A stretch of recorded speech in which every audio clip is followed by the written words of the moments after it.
साहेब बंदगी। आज की साखी है, पांच तत्व का पूतरा मानुष धरिया नाव, एक कला के बीचुरे बिखल होत सब ठाव। पांच तत्व का पूतरा, पंच तत्वों से ये मनुष्य शरीर की रचना हुई है और इस को मनुष्य कहा गया।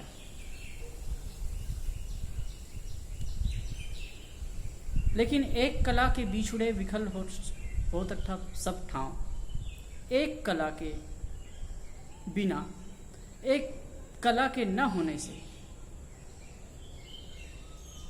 ये जो जीव है, मनुष्य है, विकल होकर के, दुखी होकर के, अशांत होकर के चारों दिशा में भटकता है, सब जगह भटकता है।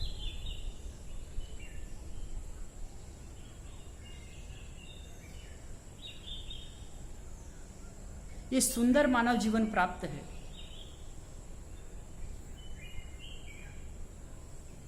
बड़े सौभाग्य की बात कही गई है मनुष्य जीवन का मिलना। ये प्राप्त तो है, लेकिन मनुष्य जीवन की खास विशेषता है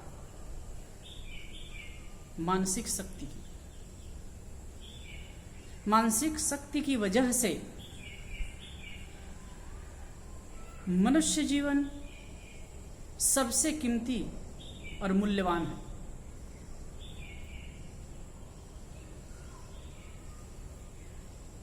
लेकिन एक कला, मानसिक शक्ति तो है, लेकिन एक कला नहीं है, वह है सद्बुद्धि का, विवेक की कला। सद्बुद्धि के अभाव में ये मनुष्य है जा बेजा भटकता है।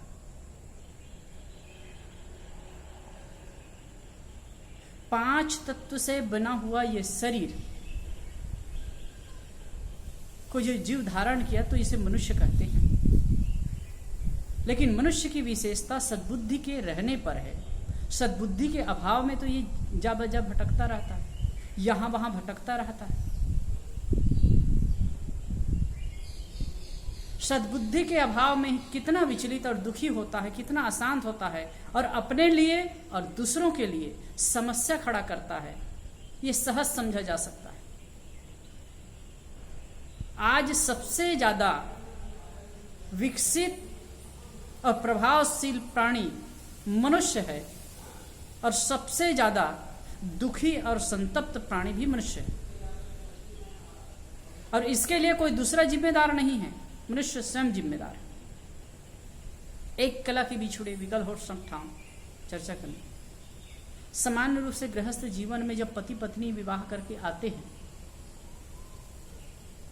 जीवन भर साथ निभाने की कसम खाते हैं, समाज के साक्षित्व में अग्नि को साक्षी मानकर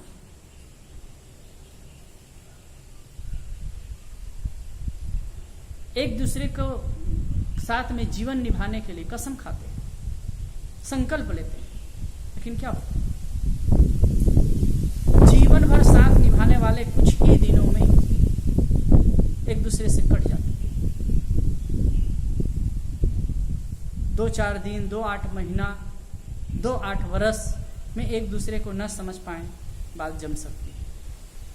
लेकिन वर्षों जीवन भर रहते हैं तो भी एक दूसरे को नहीं समझ पाते।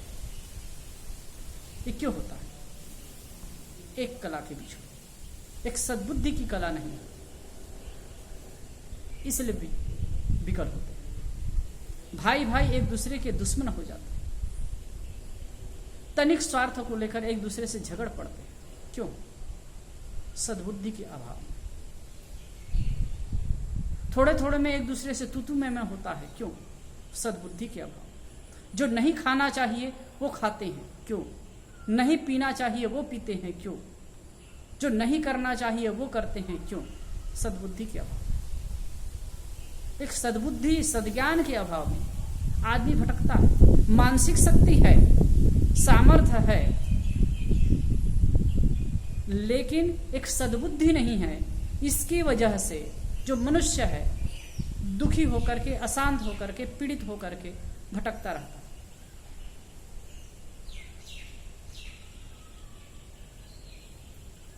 और अपने को न समझ करके बाहर जो भटकते हैं वो भी तो सद्बुद्धि के अभाव ही है। कोई कहीं अपना प्राप्तव्य ढूंढ रहा है, कोई कहीं अपना प्राप्तव्य ढूंढ रहा है। प्रत्यक्ष जो साक्षात मौजूद है उसको नहीं समझ पाता और बाहर भटकता है,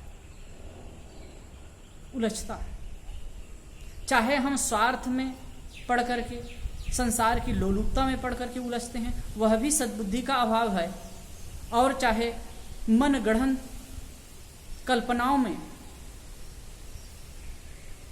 मन के ख्वाबों में पढ़ करके उलझते हैं, वह भी सद्बुद्धि का ही अभाव।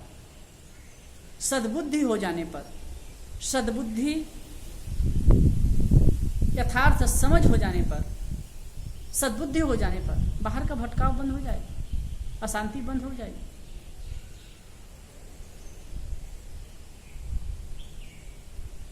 कितने लोग देखते हैं ना, तड़पते रहते हैं, दुखी रहते हैं, अशांत रहते हैं। क्यों?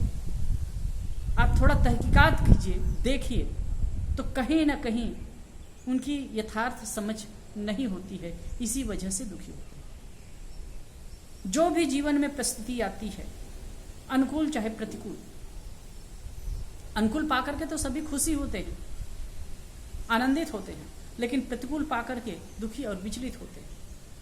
सामान्य घटनाएं कुछ भी घटती हो, लेकिन जितना ज्यादा आदमी अशांत होता है उतना ही सद्बुद्धि का अभाव उसके जीवन में है, और इसीलिए वो दुखी और अशांत होता रहता। दुर्योधन के पास क्या नहीं था, सब कुछ था, राजपाट शान से जी रहा, लेकिन एक सद्बुद्धि के अभाव में भाई भाई में झगड़ा हुआ, मारकाट मचा, और अंततः क्या हुआ, अपना सर्वनाश किया। रावण के पास क्या नहीं था, सब कुछ था, लेकिन एक सद्बुद्धि के अभाव में पर स्त्री को हरण करके लाया और अपना सर्वनाश किया। दशरथ के पास सब कुछ था, लेकिन एक मोहवश अपने आप को संतापित और दुखी किया। मोह होना सद्बुद्धि का अभाव ही। ऐसे हम पूरा इतिहास देख सकते हैं, जहां कहीं भी सद्बुद्धि का अभाव होगा, हमें दुखी होने से कोई नहीं रोकेगा। इसलिए यथार्थ समझ,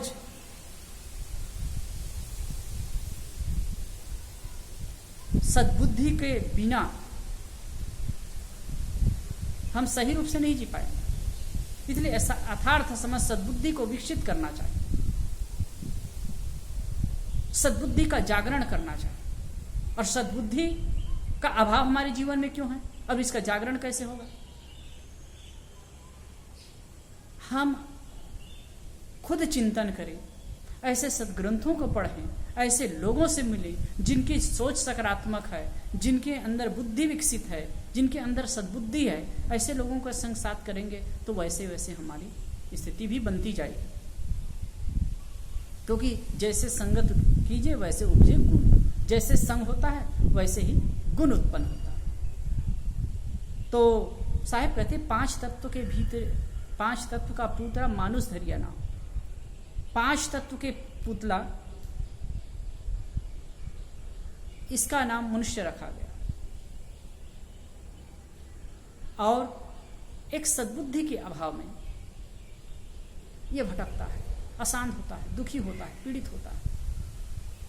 लेकिन समझ करके समझ और सद्बुद्धि कब आएगी? सत्संग के माध्यम से, सद्ग्रंथों के पठन पाठन से, सत्पुरुषों के साहचर्य से। और ये करके हम अपने सद्बुद्धि को विकसित करके सुखी और शांति का अनुभव कर सकते हैं। आप सबको धन्यवाद। साहेब बंदगी।